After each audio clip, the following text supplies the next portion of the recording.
Assalamualaikum warahmatullahi wabarakatuh. Oke, kita lanjutkan saja ceritanya. Tapi seperti biasa, bantu tekan tombol like terlebih dahulu. Aktivitas biasa, mau ke kebun dulu cari manggis. Bab 2757 sampai bab 2760. Tak lama kemudian, Rolls-Royce yang dikendarai oleh Sister Sian diparkir di halaman Purple Mountain Villa. Lin Wanner tidak menunggu Sister Sian membuka pintu. Dia mendorong pintu hingga terbuka dan keluar dari mobil. Saat dia berjalan menuju halaman kecilnya di lantai paling atas, dia berkata tanpa menoleh ke belakang, "Sister Sian, mulai hari ini, saya tidak akan meninggalkan rumah, dan Anda akan makan 3 kali sehari. Letakkan saja di luar pintu halaman saya, ketuk pintu dan pergi." Saudari Sian terkejut. Dia mengerti bahwa Lin Wanner tidak ingin pelatihan militer, tapi dia tidak mengerti mengapa Lin Wanner tinggal di rumah. Tetapi sebagai seorang pelayan, Anda tidak boleh mengajukan pertanyaan lebih dari yang seharusnya. Jadi dia berkata tanpa ragu, "Baiklah, Nona Lin, saya mengerti. Apakah Anda memiliki persyaratan khusus untuk makanan Anda?" "Terserah," Lin Wanner berkata dengan santai, "lihat saja pengaturannya." Setelah mengatakan itu, dia segera berlari ke lantai atas, membuka pintu dan memasuki halaman kecilnya. Orang tua Qiu Yingsan melihat Lin Wanner menaiki tangga teratas dari kejauhan. Dia segera keluar dan memanggil saudari Sian dan bertanya, "Suxian, bukankah dia berada di sekolah untuk pelatihan militer baru-baru ini? Mengapa dia tiba-tiba kembali?" Saudari Sian menggelengkan kepalanya dengan raut wajahnya. Dia berkata dengan hampa, "Tuan, Nona Lin baru saja menelepon saya dan meminta saya untuk pergi ke gerbang Universitas Jinling." Setelah masuk ke dalam mobil, dia berkata bahwa dia tidak melakukannya berencana untuk berpartisipasi dalam pelatihan militer dan akan kembali hidup di hari-hari ini. Dia juga mengatakan bahwa mulai hari ini, dia tidak akan meninggalkan rumah. "Izinkan saya meninggalkan makan 3 kali sehari di luar gerbang halaman." "Oh." Qiu Yingsan mengangguk ringan dan memperingatkan, "Lanjutkan. Kecuali Anda yang mengantarkan makanan kepada wanita itu, tidak ada yang diizinkan mengganggu wanita itu." "Baik, Tuan." Saudari Sian tahu bahwa suaminya sangat menghormati Lin Wanner, jadi dia tidak terkejut saat ini. Jadi, dia mengeluarkan ponselnya dan berkata dengan hormat, "Tuan, saya akan menelepon pimpinan Universitas Jinling untuk memberi tahu mereka." Qiu Yingsan mengangguk dan berkata, "Pergi." Saat ini, Chang Shengbo, yang telah menguji kekuatan Thunder Order, baru saja kembali ke kota dengan penuh kegembiraan. Hal pertama yang dia lakukan ketika kembali ke kota adalah langsung pergi ke jalan antik untuk menemukan Zhang Ermao. Namun, saat ini, Zhang Ermao telah menutup kiosnya terlebih dahulu berdasarkan instruksinya. Paman Chang Sheng tidak melihat Zhang Ermao dan menyusul beberapa pedagang yang belum selesai mengumpulkan. Dia segera bertanya, "Semuanya, ini baru sekitar jam 3 sore. Mengapa kamu terburu-buru menutup kios?" Pria itu sedang sibuk mengemasi barang-barangnya dan kepalanya berputar-putar. Dia berkata dengan tenang, "Apakah kamu tidak membaca ramalan cuaca? Dikatakan mungkin akan ada cuaca ekstrim. Mengapa kamu tidak segera menutup kios dan menunggu sampai hujan lebat? Kita sudah terlambat." Baru kemudian, Chang Shengbo tiba-tiba sadar. Dia berpikir dalam hati, "Tidak ada yang namanya cuaca ekstrim. Itu hanya guntur yang saya keluarkan di Gunung Phoenix." Namun, ini juga secara tidak langsung membuktikan bahwa guntur yang baru saja dia tembakkan memang menggemparkan bumi. Chang Shengbo ingin mencari seseorang untuk mengetahui keberadaan Zhang Ermao, tapi kemudian dia memikirkannya, dia sudah menghabiskan harga yang sangat mahal untuk membeli 2 barang antik dari Zhang Ermao. Jika dia mencarinya terlalu keras, dia mungkin akan terbunuh. Zhang Ermao waspada. Setelah memikirkannya, dia berencana mencari tempat tinggal di dekat jalan antik hari ini, dan kemudian datang ke jalan antik besok pagi untuk mencari Zhang Ermao. Pada malam hari, Paman Chang Seng duduk bersila di atas tempat tidur, namun ia masih belum bisa berkonsentrasi, alasannya hanya karena ia masih tenggelam dalam kegembiraan dan tidak bisa melepaskan diri. Jadi, dia mau tidak mau mengeluarkan perintah guntur lagi, dan sambil mengelusnya, dia menghela nafas, bisa mendapatkan senjata ajaib seperti itu benar-benar merupakan berkah dari Tuhan. 20 tahun yang lalu, saya membunuh Ye Changying dan miliknya istri saya di sini dan membuat prestasi besar. 20 tahun kemudian, saya mendapatkan harta karun seperti itu lagi di sini. Tampaknya Jinling ini memang tempat saya yang diberkati. Saat dia menghela nafas, ponselnya tiba-tiba menerima panggilan internet dari guru Inggris. Ekspresinya terkejut, dan dia segera menghubungkan telepon dan berkata dengan hormat, "Tuan Ying." Di ujung lain telepon, sebuah suara dingin bertanya dengan tegas, "Paman Chang Seng, kapan kamu tiba di Aurus Hill?" Paman Chang Seng bertanya dengan tergesa-gesa, "Kembali ke Tuan Ying. Bawahanku tiba di Jinling pagi ini." Tuan Ying berkata lagi, "Seharusnya sudah larut malam di mana kamu berada sekarang. Kamu telah berada di Jinling selama lebih dari 15 jam. Mengapa Anda belum mengambil tindakan terhadap keluargaan?" Tuan Ying bertanya, "Bukankah aku sudah memberitahumu? Keluargaan semuanya tinggal di Jinling. Kamu hanya perlu bergegas ke Wan Liu Villa di tengah malam dan membunuh mereka semua untuk menghindari malam dan mimpi yang panjang. Apalagi, apakah Anda tahu tentang hal sederhana seperti itu?" Chang Sengbo berkata dengan cepat, "Tuan Ying, saya milik Anda. Mungkin perlu waktu untuk mengetahui situasi keluargaan secara mendalam terlebih dahulu. Jika tidak, jika seseorang lolos bersih dan tidak berada di Wan Liu Villa ketika kita mengambil tindakan, masalah ini akan sulit ditangani." Tuan Inggris berkata dengan dingin, "Hari ini selamat malam, Tuan dan Nyonya Kishan, dan ketiga putra dan satu putri mereka semuanya di Wan Liu Villa. Ini kesempatan terbaikmu untuk bergerak. Saat ini jam 2 pagi di mana kamu berada sekarang. Jika kamu berangkat sekarang, kamu masih punya waktu untuk mengantar keluargaan sebelum fajar." "Berangkatlah," Paman Chang Seng berkata dengan hormat, "Tuan Ying. Mohon minta bawahan Anda untuk menyelidiki keberadaan Ye Changying dan putra An Chengqi. Saya belum menemukan petunjuk apapun. Jika kita menyerang keluargaan sekarang, saya khawatir anak itu akan melakukannya. Gunakan senjata seperti tikus dan jangan pernah melihatnya lagi." "Saya tidak berani muncul." Penguasa Inggris mendengus dingin. "Anda hanya perlu membunuh An Kishan dan istrinya serta ketiga putra dan satu putri mereka, dan anak laki-laki bernama Ye secara alami akan muncul." Chang Sengbo bertanya dengan heran, "Tuan Ying, saya berani bertanya kepada Anda, mengapa Anda begitu yakin?" Tuan Ying berkata dengan dingin, "Menurut urutan warisan aset Anjia yang ditetapkan oleh An Kishan, jika terjadi sesuatu yang tidak terduga pada dirinya dan anak-anaknya, maka aset Anjia akan hilang semuanya. Dibagi menjadi 2, separuhnya akan diwarisi oleh 3 putra dan 1 putri keluargaan, dan separuhnya lagi akan diwarisi oleh An Chengqi.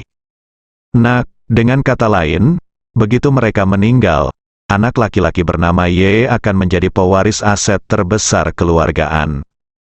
Ini adalah kekayaan puluhan triliun dolar, dan hal sebesar itu pasti akan membuat keributan di mana-mana. Dunia selama anak itu masih hidup, dia pasti tidak akan bisa menolak godaan ini. Dimanapun dia berada, dia pasti akan muncul untuk menerima warisan sebesar ini, dan kemudian kamu dapat membunuhnya tanpa usaha apapun." Setelah mengatakan itu, Tuan Inggris melanjutkan, "Waktunya singkat, kamu harus berangkat sekarang." Jantung Chang Sengbo tiba-tiba berdebar kencang. Dia sudah lama mengetahui bahwa misi pertamanya datang ke Jinling kali ini adalah untuk membunuh keluargaan. Namun, dia tidak menyangka begitu dia tiba di Jinling, dia akan menemukan 2 senjata ajaib satu demi satu. Kini, dia masih berharap bisa menemukan lebih banyak senjata ajaib dengan mengikuti petunjuk Zhang Ermao. Jadi dalam kasus ini, dia tidak bersedia segera mengambil tindakan terhadap keluargaan. Dia tahu dengan jelas bahwa keluarga An adalah keluarga terbaik ketiga di dunia. Begitu mereka mengambil tindakan, pasti akan memicu keributan di seluruh opini publik internasional. Dia juga tahu bahwa keluarga An benar-benar mati di Tiongkok. Para pejabat Tiongkok tidak akan menyia-nyiakan upaya untuk menyelidikinya. Pada saat itu, pejabat tersebut akan mengirimkan orang-orang yang mampu dalam jumlah yang tidak diketahui jumlahnya ke Jinling untuk menyelidiki petunjuk. Pada saat itu, tindakannya di Jinling akan sangat dibatasi. Bahkan sangat mungkin setelah membunuh seseorang, dia akan dicari oleh departemen terkait Tiongkok di seluruh dunia. Jika demikian, bagaimana dia bisa memiliki kesempatan untuk menggali garis keturunan Zhang Ermao? Bagaimanapun, Zhang Ermao bukanlah tokoh kunci dalam pertarungan tersebut. Bahkan jika dia membunuhnya, dia tidak akan dapat menemukan petunjuk apapun tentang atasannya. Hal semacam ini hanya dapat dilakukan dengan kebijaksanaan, bukan dengan paksaan. Oleh karena itu, solusi terbaik adalah dengan menggunakan Ying. Tuhan dapat memberi diri Anda beberapa hari lagi untuk menggali lebih dalam garis keturunan Zhang Ermao, dan kemudian fokus pada penyelesaian Anjia. Tepat ketika dia ragu-ragu dan tidak tahu bagaimana meminta belas kasihan dari Tuan Inggris, Tuan Inggris itu bertanya dengan tegas, "Paman Changseng, sejak saya memintamu pergi ke Jinling, kamu telah menolakku. Sekarang kamu telah tiba di Jinling. Aku ingin kamu menyerang keluarga An. Kamu masih belum memberiku jawaban yang jelas. Mungkinkah kamu berubah pikiran tentang Poking?"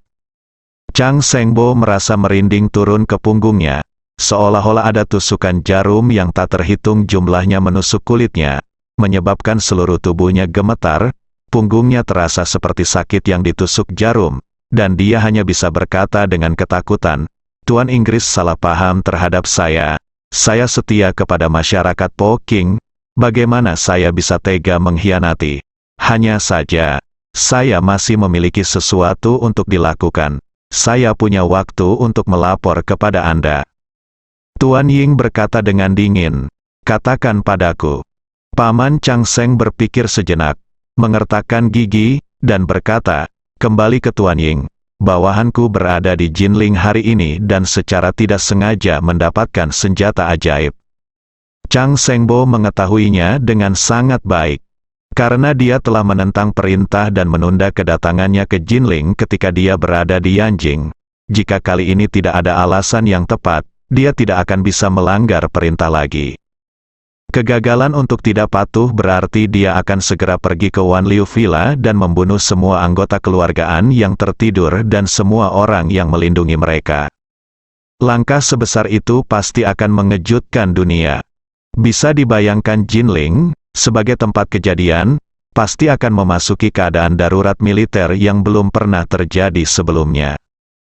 Jika itu masalahnya, bagaimana saya bisa mencari petunjuk tentang Zhang Ermao dan keluarganya? Oleh karena itu, jika ingin menunda waktu untuk mengambil tindakan, cara terbaik adalah berinisiatif menjelaskan senjata ajaib tersebut. Bagaimanapun, senjata ajaib itu tidak hanya sangat berharga bagi Anda, tetapi juga bagi Tuan Inggris. Chang Sengbo ingin melepaskan sepotong kayu petir yang dapat memanggil guntur dan mengeluarkan cincin itu sehingga Tuan Inggris itu dapat memberinya waktu beberapa hari.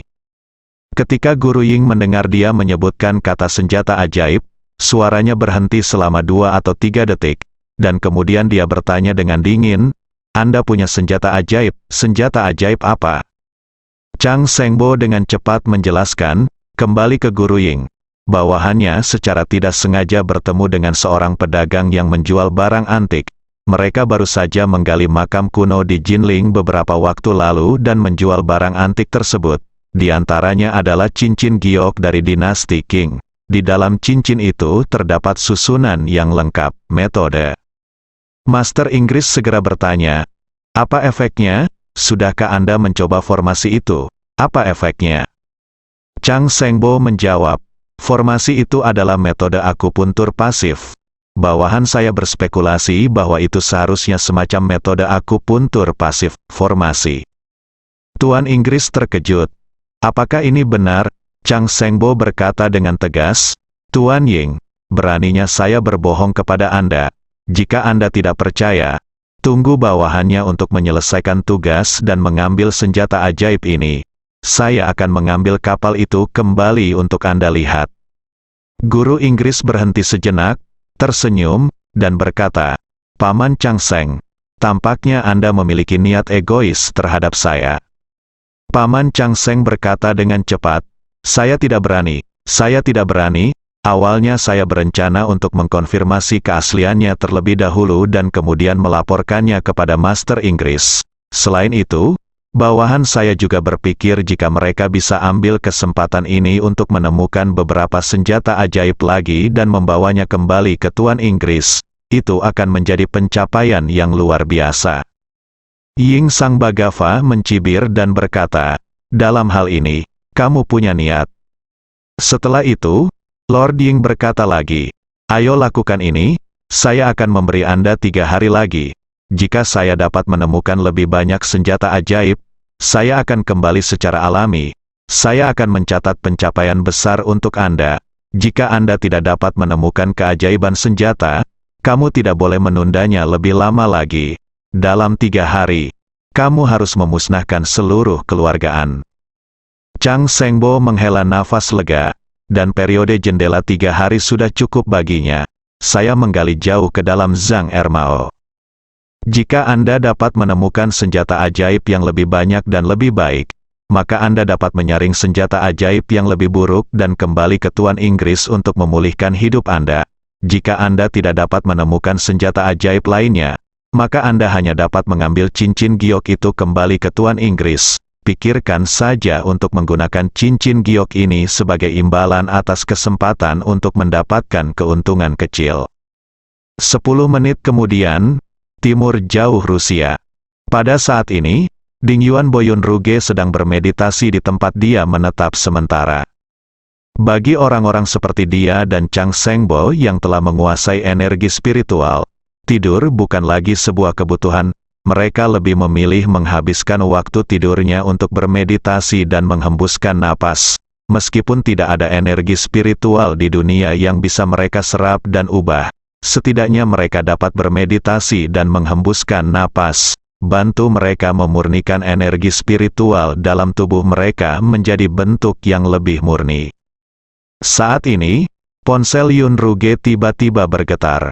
Selain 2 lainnya, satu-satunya orang yang dapat melakukan panggilan ke telepon ini adalah Master Inggris. Jadi dia segera membuka matanya dan membuka kunci telepon. Perangkat lunak khusus menunjukkan bahwa itu adalah panggilan dari Master Inggris. Yun Ruge dengan cepat menekan tombol jawab dan berkata dengan hormat, "Tuan Ying." Tuan Ying di ujung telepon bertanya dengan suara lembut, "Ruge, di mana kamu sekarang?" Yun Ruge mengerutkan kening. Sambil mengerutkan kening, dia tahu itu dengan ponsel yang diberikan kepadanya oleh Master Inggris. Master Inggris tidak hanya dapat menghubunginya kapan saja 24 jam sehari, tetapi juga mengetahui lokasi sebenarnya secara pasti. Namun Tuan Inggris itu mengetahui posisinya dan sengaja menyapanya dengan sopan. Sepertinya Tuan Inggris itu ingin dekat dengannya. Memikirkan hal ini, Yun Ruge berkata dengan hormat dan pelan, "Kembalilah ke Tuan Inggris, bawahanku masih di timur jauh, Tuan." Inggris bersenandung dan bertanya padanya, "Apakah ada petunjuk tentang kunjungan Lin Waner di timur jauh?" Yun Ruge sedang sibuk. Dia berkata, "Kembali kepada Tuhan, bawahan saya tidak kompeten. Saya belum menemukan informasi apapun tentang Lin Waner." Tuhan tersenyum dan berkata, "Lin Waner adalah licik, bukan karena kamu tidak kompeten sehingga kamu tidak dapat menemukannya." Setelah mengatakan ini, Tuhan menjadi serius, berkata, "Ruge, ada sesuatu yang aku ingin kamu segera lakukan." Yun Ruge tahu bahwa beberapa orang sopan ini kata-kata dari tuan rumah Inggris menjadi sorotan nyata sekarang. Jadi, dia berkata tanpa berpikir, "Tolong beri perintah, Tuan Ying, dan saya akan berusaha sekuat tenaga." Tuan Ying berkata, "Saya ingin Anda bergegas ke Aurus Hill secepat mungkin." Yun Ruge bertanya dengan heran, Tuan Ying, apakah Anda ingin bawahan Anda pergi ke Jinling untuk membantu Paman Chang Seng? Tidak, Tuan Inggris berkata dengan dingin. Saya ingin Anda diam-diam memantau setiap gerakan Paman Chang Seng. Saya curiga dia berubah pikiran tentang mengalahkan dinasti Qing. Kata Yun Ruge terkejut dan berkata dengan cepat, Tuan Ying, Paman Chang Seng telah setia selama bertahun-tahun. Bagaimana dia bisa berubah pikiran tentang Po Qing? Tuan Ying mencibir, saya setia sebelumnya. Mungkin saya hanya tidak menemukan peluang bagus. Setelah mengatakan itu, guru Inggris tidak menyembunyikan apapun dan berkata langsung. Paman Chang Seng berkata bahwa dia mendapat senjata ajaib di Jinling. Ajaib senjata, Yun Ruge terkejut. Apakah ada seorang biksu di Jinling yang dapat menguasai energi spiritual? Guru Inggris berkata, menurut Paman Chang Seng, senjata itu secara tidak sengaja dicuri oleh perampok makam dan ditemukan olehnya. Yun Ruge berseru, ada hal yang bagus, Guru Inggris berkata, saya baru saja memeriksa menurut tindakan Chang Sengbo, dia pergi ke jalan antik di Jinling 2 kali. Jadi apa yang dia katakan kemungkinan besar benar, Yun. Ruge bertanya dengan bingung, Tuan Ying. Bawahanku bingung, karena Paman Chang Seng mengatakan yang sebenarnya, mengapa kamu masih mengatakan bahwa dia berubah pikiran?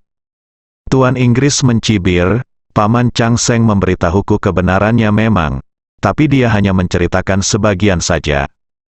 Setelah itu, Master Inggris menambahkan, dia mengatakan apa yang dia dapatkan adalah senjata sihir pasif yang dia tidak tahu fungsinya. Tapi saya memeriksa pergerakannya di siang hari. Setelah itu dia meninggalkan jalan antik untuk pertama kalinya, dia pergi ke tempat yang tidak dapat diakses di Jinling. Di pegunungan, dia tinggal di sana selama puluhan menit sebelum kembali ke jalan antik lagi. Saya curiga dia seharusnya mendapatkan senjata magis yang menyerang. Yun Ruge bahkan lebih bingung, Tuan Ying, saya berani mengatakan ini singkatnya. Hanya karena Chang Sengbo pergi ke gunung yang tidak dapat diakses, akan sulit untuk membuktikan bahwa dia memperoleh senjata sihir ofensif, bukan, Lord. Inggris mendengus dingin dan berkata dengan muram, itu tidak dapat dibuktikan hanya berdasarkan lintasan pergerakan. Namun, hari ini, Biro Meteorologi Jinling tiba-tiba mengeluarkan peringatan cuaca ekstrim. Peringatan tersebut dikeluarkan hanya 20 menit setelah Chang Sengbo tiba di pegunungan. Terlebih lagi, saya baru saja mencari di Weibo lokal Jinling dan platform video pendek, dan masih banyak lagi. Semua orang membicarakan tentang guntur yang meledak di dekat Gunung Phoenix di Jinling sore ini. Menurut deskripsi banyak orang, guntur itu memekakkan telinga, dan banyak orang belum pernah mendengar guntur sekeras ini seumur hidup mereka. Dan secara kebetulan, lembah tempat Paman Chang Seng pergi tidak jauh dari Gunung Phoenix di Jinling.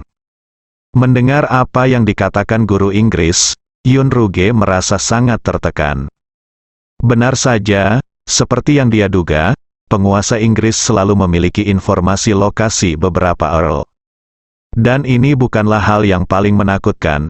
Hal yang paling menakutkan adalah British Master dapat menganalisa setiap gerak-gerik setiap orang secara lebih detail berdasarkan waktu dan lokasi, dipadukan dengan informasi yang dapat dicari di internet lokal. Ini juga berarti bahwa saya khawatir saya tidak akan bisa lepas dari kendali Tuan Inggris selama saya masih hidup. Meskipun mereka, para Earl, mungkin tidak akan kembali dalam waktu lama ketika mereka pergi melakukan misi. Mereka masih memiliki racun yang disiapkan oleh Master Inggris di dalam tubuh mereka. Akan tetapi, mereka yang menguasai energi spiritual mempunyai umur yang cukup panjang, sehingga titik waktu yang ditinggalkan oleh Master Inggris tersebut relatif lebih luas dibandingkan yang lain. Yang lain meminum penawarnya setiap 2 minggu, 3 bulan, atau setengah tahun.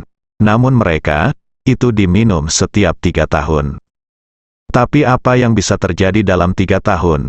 Jika semua orang adalah layang-layang yang diterbangkan oleh Tuan Inggris, para Earl hanya memiliki tali layang-layang yang lebih panjang dan tetap tidak bisa lepas dari kendali Tuan Inggris. Sambil frustrasi, dia juga menganalisis secara mental poin-poin penting yang disebutkan oleh guru Inggris. Sungguh aneh bagi Chang Seng Bo untuk pergi dari jalan antik ke pegunungan, dan bahkan lebih luar biasa lagi melihat badai petir yang belum pernah terjadi sebelumnya tiba-tiba terjadi di tempat di mana Chang Seng Bo berada. Dengan menggabungkan poin-poin ini dan menganalisisnya, Anda dapat menebak konteks umum permasalahannya. Chang Seng Bo mungkin memperoleh senjata sihir ofensif. Senjata sihir ofensif ini bahkan bisa memanggil guntur. Tetapi Chang Seng Bo tidak memberitahu Tuan Inggris itu bahwa dia telah memperoleh senjata ajaib ofensif. Pantas saja Master Inggris mengatakan bahwa Chang Seng Bo berubah pikiran. Chang Seng Bo berpikir bahwa dia bisa mendapatkan kepercayaan Master Inggris dengan mengeluarkan senjata sihir pasif. Namun dia tidak menyangka bahwa Master Inggris dapat menebak bahwa dia berbohong meskipun dia berbohong, berada ribuan mil jauhnya melalui berbagai petunjuk. Memikirkan hal ini, Yun Ruge bertanya kepada Guru Ying, "Tuan Ying, bawahan saya tidak sekuat Paman Chang Seng. Jika Paman Chang Seng mengetahuinya, bagaimana saya harus menjelaskan kepadanya?" Tuan Ying berkata dengan tenang, "Tidak, saya akan melakukannya nanti. Saya akan mengajari Anda rumus dan metode mental untuk menyembunyikan energi spiritual dan kultivasi."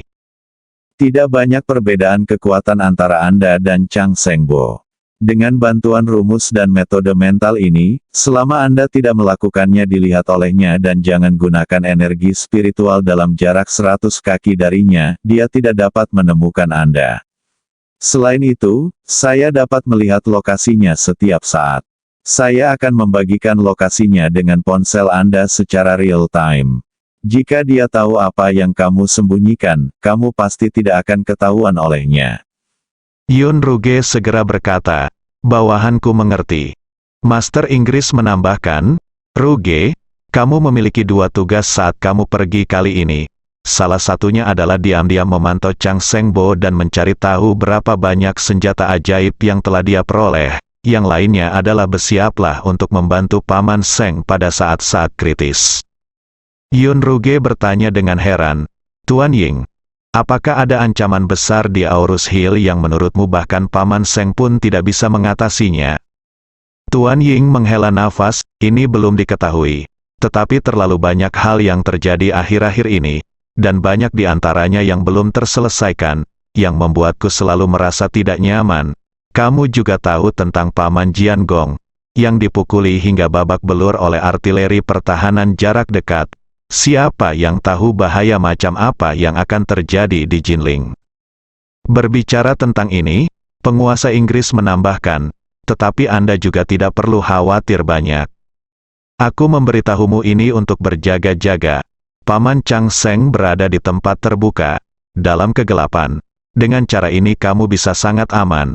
Akan lebih baik jika Paman Chang Seng tidak dalam bahaya. Jika demikian, kamu dapat membantu dia pada saat kritis di Jinling. Meskipun dia berubah pikiran, masih mustahil untuk menerobos dinasti Qing.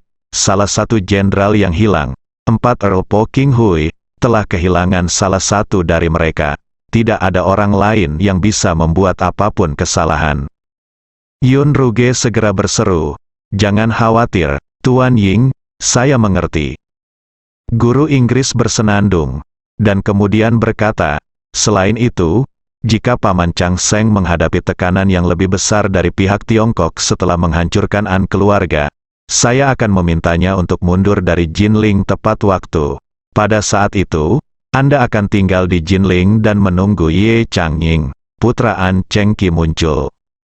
Setelah menutup telepon, Yun Ruge merasakan banyak keengganan dalam dirinya, jantung.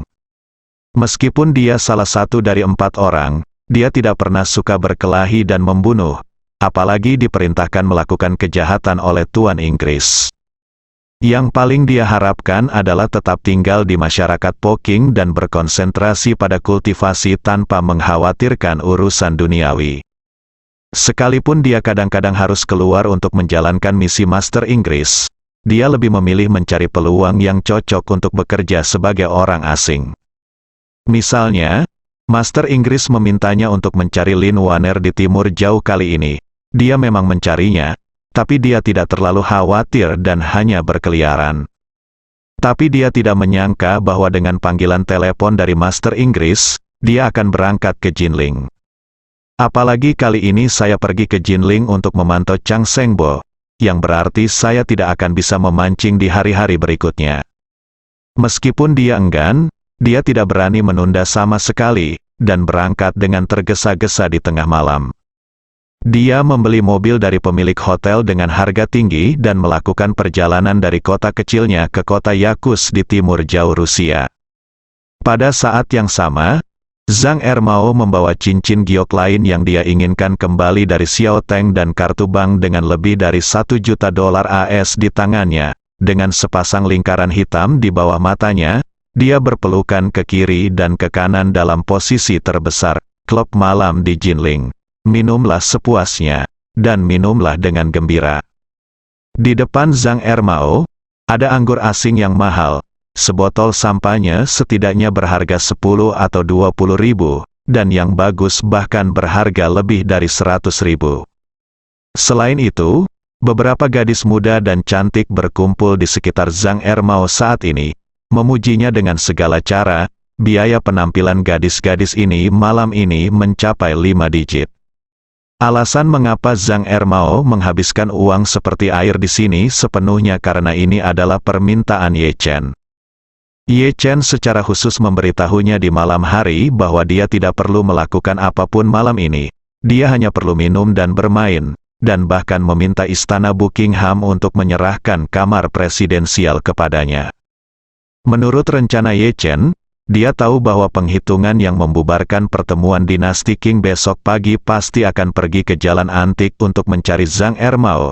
Jadi dia meminta Zhang Ermao untuk minum dan menghabiskan uang seperti air malam ini, dan tidur sampai besok tengah malam, berbau alkohol, lalu pergi ke jalan antik untuk berjualan kios.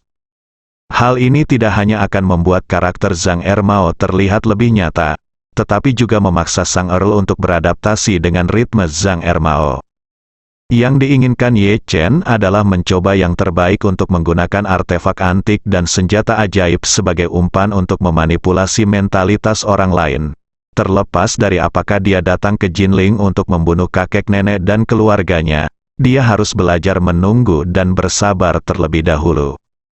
Pagi selanjutnya, Zhang Ermao sedang berpelukan di tempat tidur mewah di Presidential Suite Istana Buckingham, tidur dalam kegelapan. Chang Sengbo tidak sabar untuk meninggalkan hotel saat fajar dan pergi ke jalan antik untuk menunggu Zhang Ermao muncul.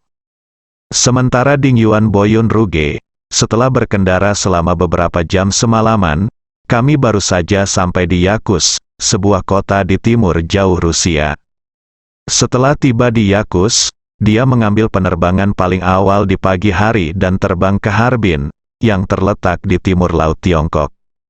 Saat pesawat penumpang Sukhoi Super 100 bobrok mendarat di Bandara Harbin, Yun Ruge menjalani prosedur bea cukai dan transfer tanpa henti, terbang dari Harbin ke Jinling. Saat dia terbang ke Jinling, Chang Sengbo sudah berkeliaran di jalan antik dan hendak mengamuk. Untuk menemukan Zhang Ermao sesegera mungkin, Chang Sengbo datang lebih awal dari semua vendor hari ini. Namun, dia telah berkeliaran di sini selama 3 atau 4 jam, dan kakinya semakin kurus, dan tidak ada tanda-tanda keberadaan Zhang Ermao. Gelisah, dia mondar-mandir di jalan antik, dari timur ke barat, dan dari barat ke timur lagi, dan seterusnya. Namun dia tidak pernah menemukan Zhang Ermao yang menghantuinya. Tapi dia tidak tahu bahwa pergerakannya secara real-time di jalan antik telah ditangkap oleh kamera pengintai kota di sekitarnya, dan kemudian terlihat jelas oleh Ye Chen di Istana Buckingham. Pukul 12.30 siang, pesawat Yun Ruge mendarat di Bandara Jinling di bawah terik matahari. Sepanjang perjalanan, dia terus mempraktikkan formula dan teknik mental yang diajarkan oleh guru Inggris, untuk menyembunyikan energi spiritual di dalam tubuhnya sebanyak mungkin. Setelah turun dari pesawat, ia tidak menunda sama sekali. Setelah meninggalkan bandara, ia langsung naik taksi menuju Jinling Antique Street. Meskipun Zhao Laozi masih di sini memegang tanda itu dengan kuat, berharap untuk bertemu musuh besar lainnya seperti Chang Sengbo, tetapi tanpa jari giok, dia tidak menarik perhatian Yun Ruge sama sekali. Saat Yun Ruge sedang berkendara ke jalan antik, Ye Chen, yang sedang duduk di kantor Chen Zekai, memerintahkan anak buah Chen Zekai di sampingnya, pergi dan bangunkan Zhang Ermao, katakan saja pada Tuan Ye untuk menyuruhnya mulai bekerja. Ketika Zhang Ermao bergegas ke kantor Chen Zekai dengan rambut seperti sarang burung, seluruh tubuhnya masih berbau anggur dan parfum, bahkan ada banyak bekas bibir merah cerah di wajahnya. Begitu dia melihat Ye Chen, dia buru-buru bertanya sambil tersenyum meminta maaf, Tuan Ye, apakah Anda mencari saya? Ye Chen mengangguk dan bertanya kepadanya, bagaimana minuman Anda tadi malam? Zhang Ermao menyeka mulutnya dan terkekeh.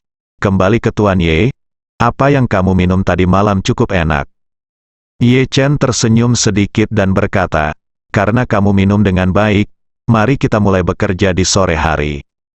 Zhang Ermao segera berdiri tegak dan bertanya dengan hormat, Tuan Ye, jika ada yang harus Anda lakukan, tanyakan saja kepada saya. Ye Chen bersenandung dan bertanya, Zhang Ermao, izinkan saya bertanya, apakah Anda akan kembali dengan cincin lainnya? Zhang Ermao segera berkata, ya, kembali, ada di brankas di kamar. Aku memasukkannya ke dalam diriku tadi malam ketika aku masih sedikit terjaga. Oke. Ye Chen mengangguk dan berkata, kamu kembali dan mandi sekarang. Tapi ingat, bersihkan saja wajahmu dan gosok gigimu. Jangan mandi. Setelah mencuci, kamu bisa membawakanku cincin ibu jari, lalu pergi ke jalan antik untuk menjual sesuatu. Orang tua yang datang untuk membeli sesuatu darimu kemarin telah menunggu untukmu sepanjang pagi. Hei, Zhang Ermao mendapatkan kembali energinya dan bertanya, Tuan Ye, musuh lama itu pergi ke jalan antik lagi. Mungkinkah dia meminta saya mengembalikan barangnya? Bagaimana mungkin? Ye Chen tertawa, berkata, dia ingin membeli lebih banyak barang darimu. Setelah kamu pergi menemuinya nanti, katakan bahwa bosmu belum siap untuk mengambil semuanya. Tetapi jika dia bisa menunjukkan ketulusannya, kamu bisa bertarung untuknya. Zhang Ermao bertanya dengan tergesa-gesa, Tuan Ye, seberapa besar ini dianggap sebagai ketulusan? Ye Chen berpikir sejenak dan berkata, setidaknya $200.000 AS harus dibayar terlebih dahulu. $200.000 AS. Ketika Anda tiba, hubungi asisten Lao Chen. Berhentilah bicara yang tidak masuk akal dan ucapkan saja satu kalimat. Tolong kirimkan saya beberapa barang. Anda tidak perlu khawatir tentang sisanya. Saya akan meminta seseorang untuk memberi Anda cincin yang lain. Anda mengirimkannya. Setelah mengatakan itu, Ye Chen berkata lagi, untuk dering kedua, Anda meminta $100 kepadanya. Zhang Ermao tertegun, Tuan Ye, saya hanya memberanikan diri untuk bertanya. Lelaki tua itu berumur $50. Membeli cincin jari seharga $10.000 AS sudah 100 kali lipat preminya. Kali ini harganya 1 juta. Bisakah dia membelinya? Iya. Ye Chen tersenyum percaya diri, buka saja mulutmu dan sebutkan harganya. Selama jika Anda menyebutkan harganya, dia pasti akan membayarnya. Meskipun Zhang Ermao sedikit bingung, dia masih mengangguk dengan sangat sederhana dan berseru, baiklah Tuan Ye, saya mengerti. Itu sudah lewat suatu sore, di jalan antik di bawah terik matahari. Arus penumpang tidak terlalu banyak. Chang Sengbo masih mondar-mandir di jalan, matanya mengamati berbagai pedagang. Seorang laki-laki yang mengelola sebuah warung tidak tahan lagi dan bertanya, Pak, sepanjang pagi Anda berjalan bola-balik, setiap kali Anda bola-balik, mata Anda kabur. Anda tidak dapat menemukan tempat untuk duduk di hari yang panas ini. Nanti, tidak, aku akan memberimu $1, dan kamu bisa pergi ke Dongtou untuk membeli es loli untuk dimakan. Paman Chang Seng memelototinya dan berkata dengan dingin, aku bisa berjalan kemanapun aku mau, apa hubungannya denganmu? Teruslah bicara omong kosong, hati-hati, aku akan menghancurkanmu. Brengsek, Penjual itu sangat marah hingga hatinya sakit, dan dia mengutuk, "Dasar orang tua sialan, kamu benar-benar tidak tahu apa yang baik dan buruk." Chang Sengbo mengepalkan tinjunya karena marah ketika dia melihatnya mengumpat sebanyak-banyaknya. Saat ini, satu-satunya pemikiran di benak saya adalah menggunakan potongan kayu petir di saku saya yang dapat memanggil Guntur untuk membunuh anak ini di tempat. Tapi dia hanya bisa berpikir seperti ini. Dia tidak berani menimbulkan masalah sebelum mengambil tindakan terhadap keluargaan. Jadi, dia hanya bisa berbalik dengan marah dan terus berjalan ke sisi lain. Saat ini, dia tidak tahu bahwa di lantai 2 sebuah kedai teh di sepanjang jalan antik, Ding Yuan Boyun Ruge menemukan tempat duduk dekat jendela dan duduk, mengawasinya dari kejauhan. Saat ini, Zhang Ermao masuk dari pintu masuk jalan antik sambil menyeret barang-barang dari kios sambil bermain hakie. Chang Sengbo melihatnya sekilas, sangat gembira. Dia segera berlari ke arahnya dan berseru, "Zhang Ermao, kenapa kamu pergi? Aku sudah menunggumu di sini sepanjang pagi dan siang, tapi aku belum melihatmu dimanapun." Zhang Ermao menguap, dan sambil menguap, dia dengan sengaja menamparkan mulutnya dengan telapak tangan, mengeluarkan suara malas seperti, "Ah." Setelah menguap, Zhang Ermao menggeliat di tempat, lalu berkata perlahan, "Orang tua, saya pemilik kios, bukan pekerja. Saya bisa datang kapanpun saya mau. Siapa sih yang bisa mengendalikan saya?" Chang Sengbo melihat wajah Zhang Ermao terlihat membutuhkan pemukulan dan berharap dia bisa menamparnya dan mengirimnya ke ujung jalan antik yang lain. Namun, ketika dia mengira teman ini adalah bintang keberuntungannya, dia segera menahannya dan berkata sambil tersenyum, "Ermao, aku mencium bau alkohol di tubuhmu. Kamu banyak minum tadi malam, kan?" Zhang Ermao berkata. Dengan senyuman, artinya, "Terima kasih. Aku menghasilkan banyak uang kemarin. Aku pergi keluar untuk bersenang-senang malam, ceka-ceka, minum banyak anggur, tidur dengan banyak kuda, tinggal di kamar presidensial, dan bahagia seperti dewa." Zhang Ermao, penjahat Zhang Sengbo, berkata melihat sorot matanya yang sukses. Dia tidak bisa menahan cibiran di dalam hatinya. "Kamu memang seorang pedagang barang antik tanpa masa depan. Bukan kamu yang memiliki uang sebanyak itu. Sudah ditakdirkan bahwa orang sepertimu tidak akan pernah menjadi hebat." Meskipun saya berpikir demikian dalam hati, tetapi dia segera mengacungkan jempol kepada Zhang Ermao dan memuji dengan tulus, "Saya sangat iri kamu. Kamu menjalani kehidupan yang keren." Zhang Ermao berkata, "Hei, oh, Pak Tua, lihat apa yang kamu katakan. Kamu lebih kaya dariku, ini aku bisa menjalani kehidupan seperti ini. Dan kamu bisa menjalaninya lebih baik lagi. Bagaimana kalau ini? Bagaimana kalau aku mengatur kehidupan untukmu malam ini? Katakan saja negara mana yang kamu suka. Apakah kamu suka Jepang dan Korea Selatan? Atau Eropa dan Amerika Serikat? Ikuti katakan sejujurnya.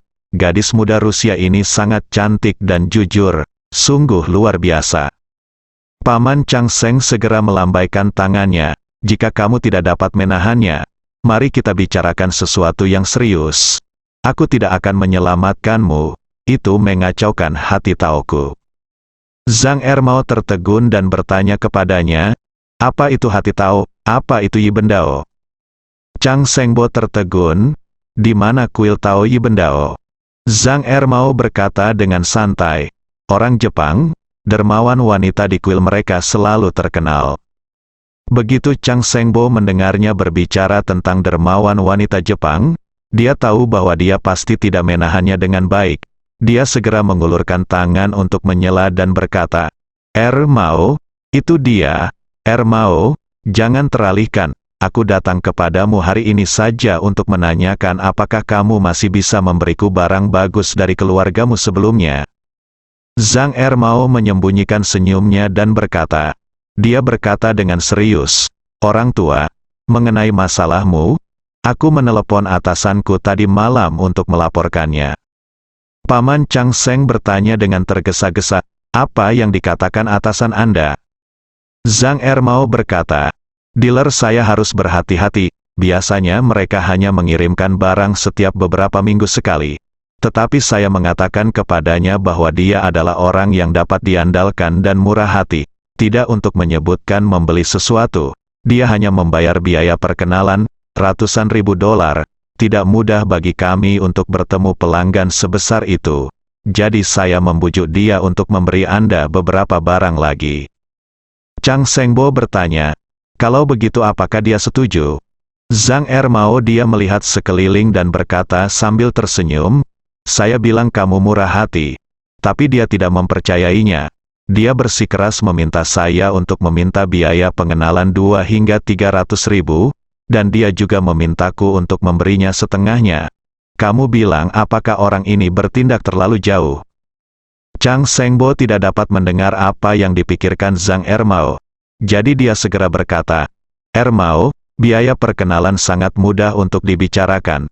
Selama Anda mengizinkan dia mengirimkan barang kepada saya akan memberi Anda 200 ribu biaya perkenalan. Zhang Ermao dia segera berkata, orang tua, saya sedang berbicara tentang dolar AS. Paman Chang Seng tahu bahwa dia sedang ditipu, tetapi dia tidak peduli saat ini, dan segera berkata dengan tegas, aku juga sedang membicarakan dolar AS. Bersambung.